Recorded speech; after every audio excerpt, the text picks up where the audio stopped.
Hello there, good afternoon, ladies and gentlemen. This is Al 24 News streaming live from the capital Algiers, and coming up next in our news program.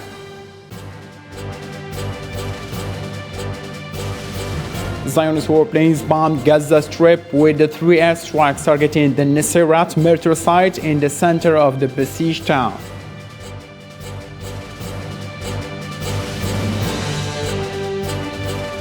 Sri Lankan lawmakers met Saturday to begin choosing a new leader to serve the rest of the term abandoned by the president who fled abroad.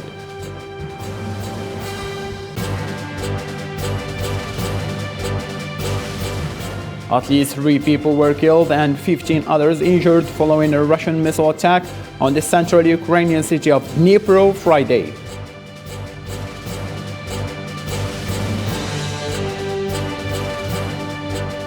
Scorching summer heat wave throws Britain into more chaos, with the temperature forecast to potentially hit new records.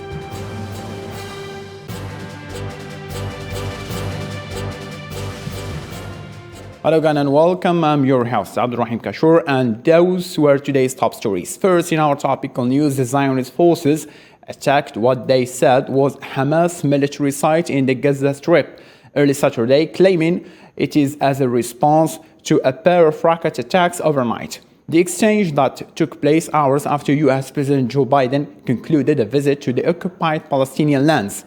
The army stated that its fighter jets struck an underground complex containing new and raw materials used in the production of rockets. However, no injuries or damage have been reported so far by local sources.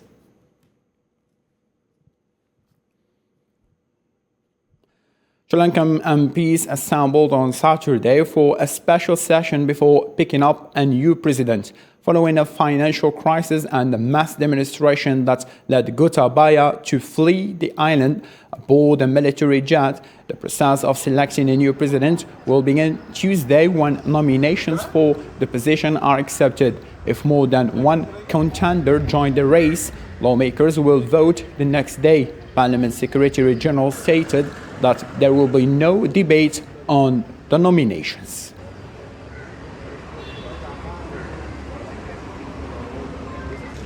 During a 2-day conference in Indonesia, the finance chiefs of the groups of 20 big economies reached an agreement on topics such as global food security, but they remain divided over Russia's conflict in Ukraine. Finance ministers and central bankers were unable to issue a formal communique due to disagreements, but they did agree that action must be taken to solve the growing food security crisis.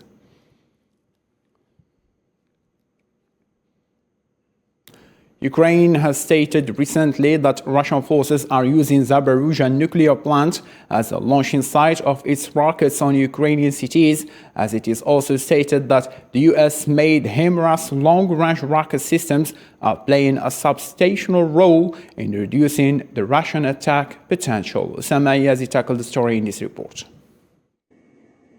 Ukrainian officials have accused Russia of using captured nuclear power plant as a place for restoring and launching weapons. As Russia stepped up attacks in Ukrainian cities, air raid sirens sounded in Kyiv on Saturday. While we were asleep, the explosion started. Everything collapsed and flew. When we got up, it was impossible to go from one room to another.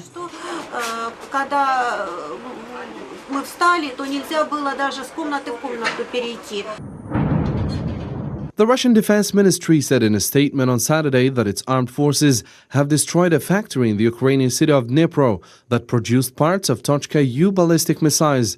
Russian forces have also shot down 3 Ukrainian airplanes and 2 helicopters, as 3 Ukrainian people were killed in the same operation. I'm disabled, brain tumor, oncology, and my mom is bedridden. We cleaned up, but now we have an apartment with no windows. We're very worried.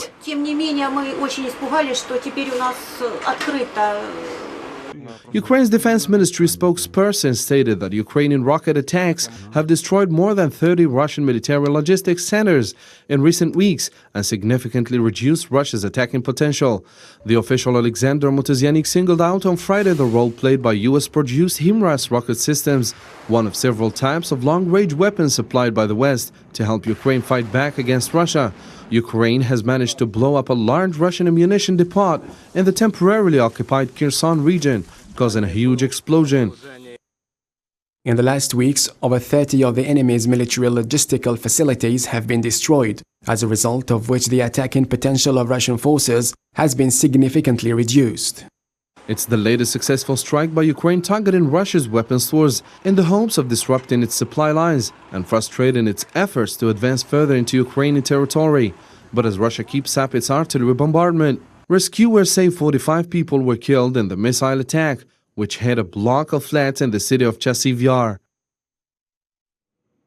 Still with the Russia-Ukraine file, a Russian Defense Ministry spokesperson said on Friday proposals by the country to allow agricultural shipments to leave Ukraine's blockade posts were largely supported by Ukraine, Turkey and the UN. Speaking in Moscow, spokesperson Igor Konashenkov said that Russia wanted to allow exports to leave Ukraine's Black Sea ports while excluding the use of those logistical chains for deliveries of weapons and military equipment to the Kiev regime.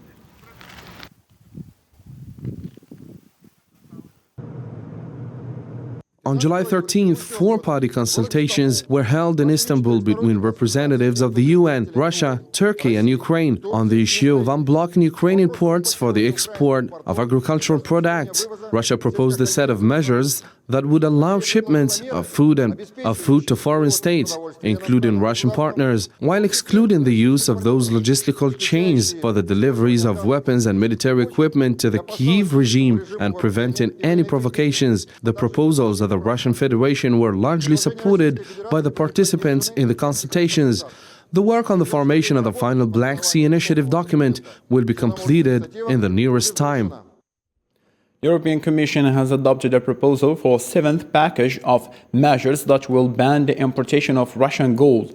In a statement, the Commission said that a proposal will be discussed by the member states in the EU Council next week before it is adopted. 6 previous rounds of EU sanctions have targeted Russia's economy, financial system of which the last one passed in June imposed a ban on most Russian oil imports.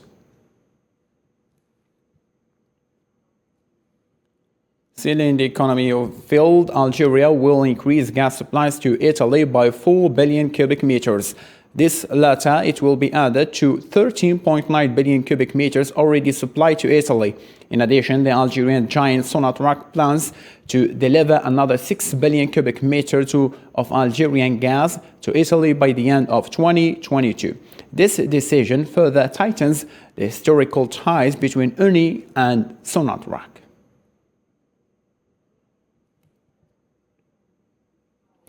Libya's new oil chief on Friday lifted force majeure at all the country's oil fields and exports terminal as groups besieging several installations ended the blockade. On Friday, the groups said that they were lifting the blockades after the new NOC chief promised to satisfy all the Libyan demands, assuring an equitable distribution of oil revenues. This comes after a decree set on Wednesday confirming that the unity government of Prime Minister Abdelhamid Dbeibah replaced veteran NOC head Mustafa Sanallah, appointing Ben Gadara as the chief of the oil corporation.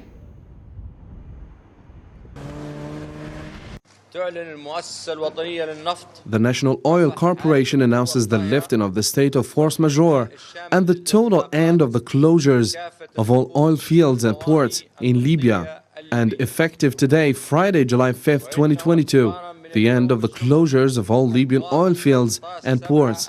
The National Oil Corporation appreciates the efforts of all parties, local and international, and is committed to professional and non-political standards, and it continues to perform its duties with complete neutrality. On Friday evening, Algerian President Mr. Abdelmajid Tebboune received a phone call from his Tunisian counterpart Kais Saied, in which they exchanged views on various common issues between the two countries. with constant emphasis on continuing the promotion of bilateral relations serving the interests of the two brotherly peoples, and the presidents expressed their new satisfaction.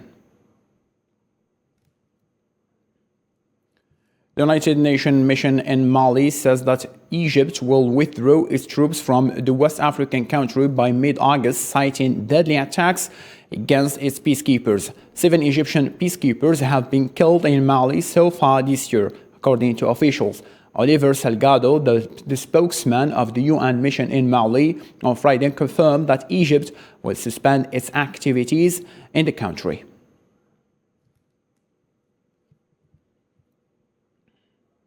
The Malian Ministry of Security said Friday evening that 6 people were killed in the country, including 2 gendarmes and a police officer, in an attack near the capital Bamako. The country's security ministry added that attack was carried out by unnamed armed individuals, leaving 3 civilians and 3 law officers dead and wounding 2 others.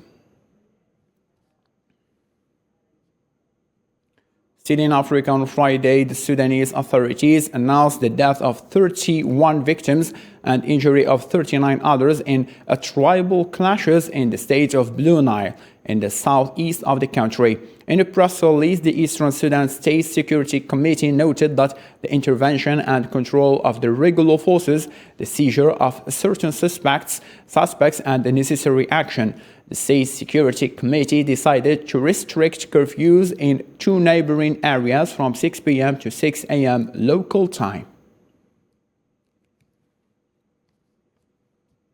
The United Nations Security Council on Friday totally threatened targeted sanctions against criminal gangs and human rights abusers in Haiti and called on countries to stop a flow of guns to the state. While voting in favor of the resolution, China expressed disappointment that 15-member body had not imposed a formal arms embargo on guns in Haiti. China took an unusual active stance in the Security Council negotiations on the resolution drafted by the United States and Mexico.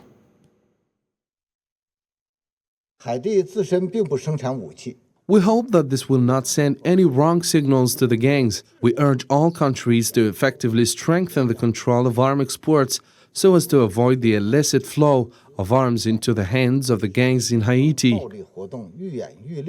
The mandate reflects the key challenges facing Haiti, including the need to address illegal arms trafficking and illicit financial flows, and that the Security Council is ready to consider taking measures as appropriate to address these challenges.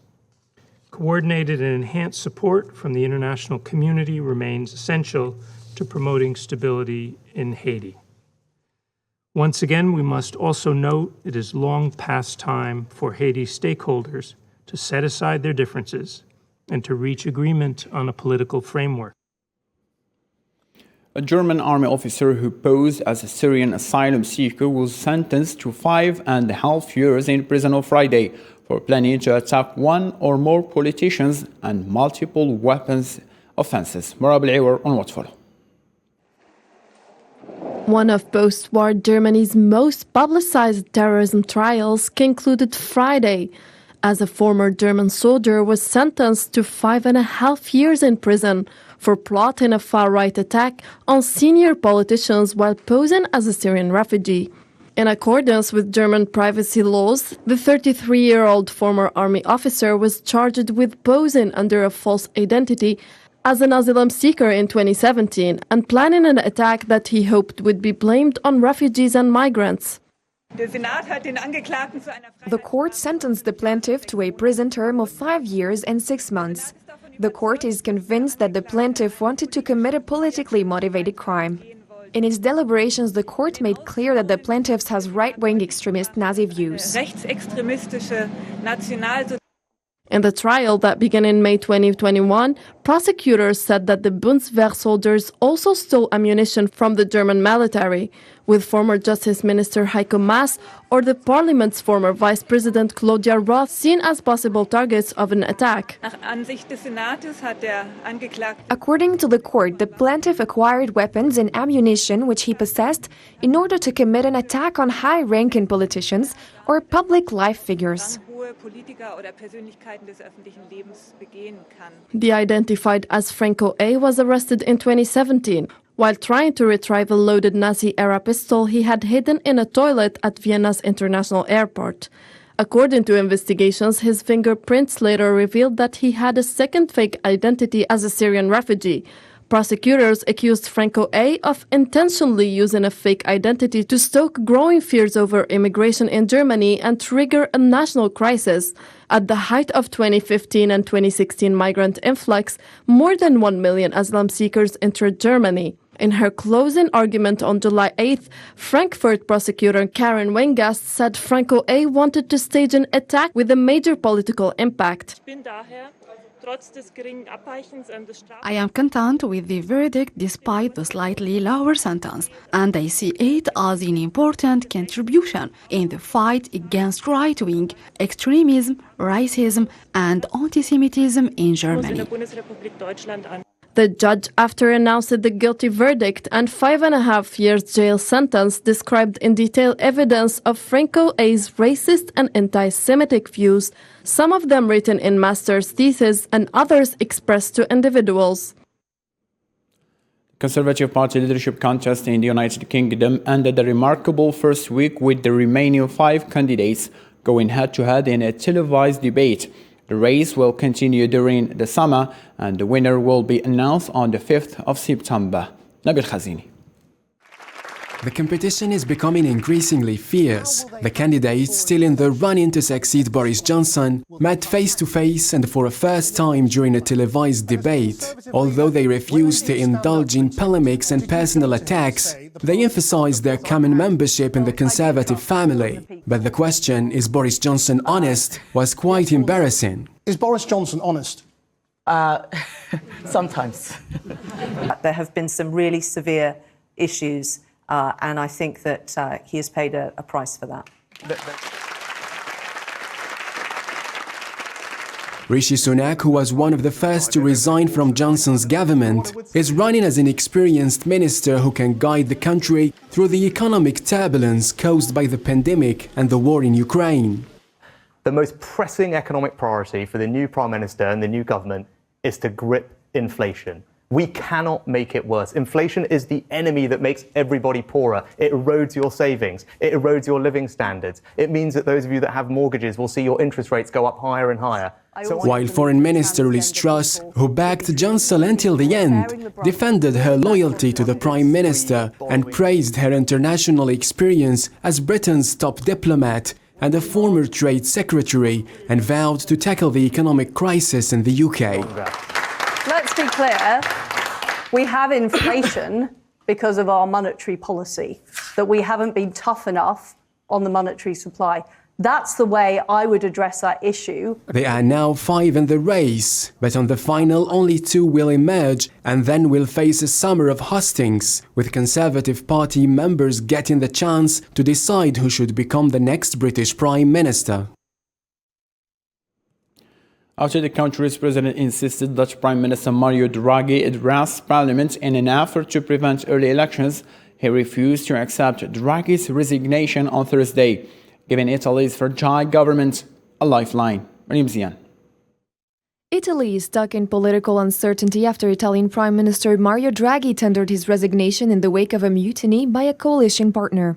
President Sergio Mattarella rejected Draghi's resignation on Thursday and asked him to address Parliament next week to get a clearer picture of the political situation.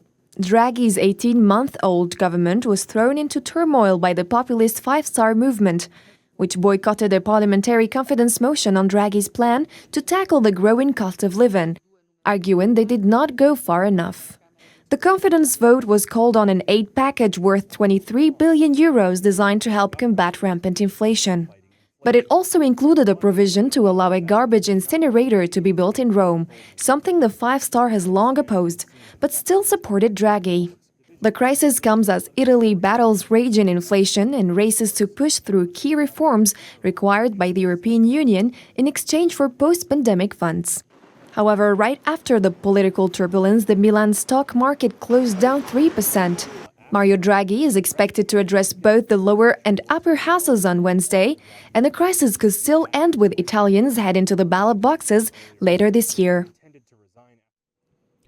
The Colombian Defense Minister Diego Molano said on Friday that Nistro Gregorio Vera, best known by his alias Ivan Mordisco, who commanded a group of former Colombian rebels and rejected a peace deal, died in an armed force bombing this week. Mr. Molano added that Mordisco was killed along with 9 other fighters last weekend in a jungle area of southwestern Caqueta province.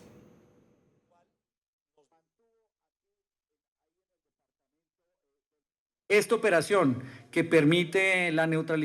operation allowed us to neutralize 9 individuals on the front line of the FARC dissidents, as well as the alias Ivan Mordisco. This allows us to underline that this operation led to the fall of the last great leader of the FARC and dealt a fatal blow to the dissidents. Drug lord Rafael Caro Quintero was captured by Mexican forces nearly a decade after walking out of prison and convicted of murdering a U.S. drug enforcement agent in 1985. Authorities says at least 14 people were killed and another seriously injured on a helicopter supporting the operation crashed in the northern Sinaloa state.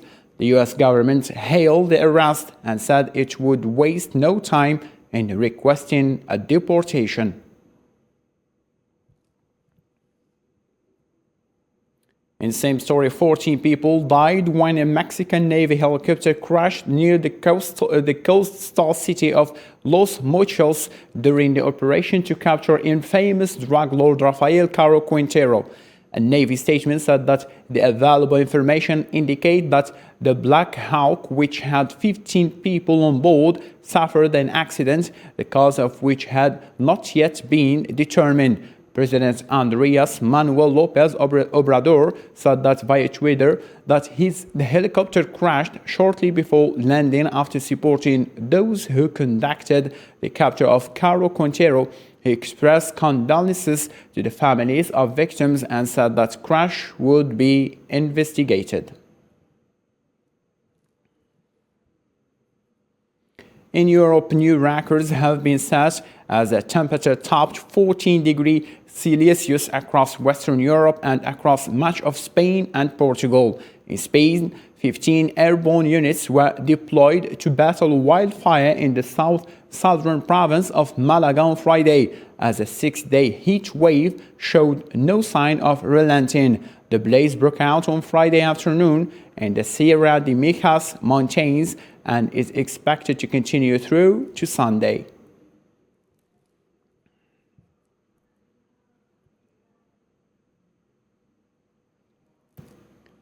That's all for now, and let's have a reminder for our main top stories. Zionist warplanes bombed Gaza Strip with 3 airstrikes targeting the Nuseirat military site in the center of the besieged town.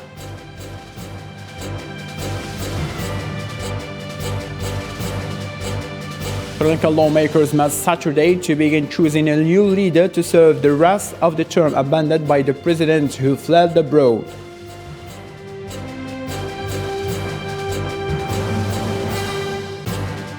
At least 3 people were killed and 15 injured following a Russian missile attack on the central Ukrainian city of Dnipro Friday.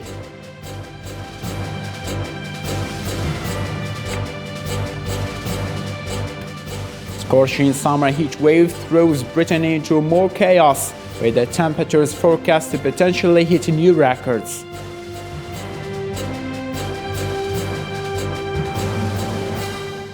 That's all for now. Thank you so much for being with us. Take care of yourself.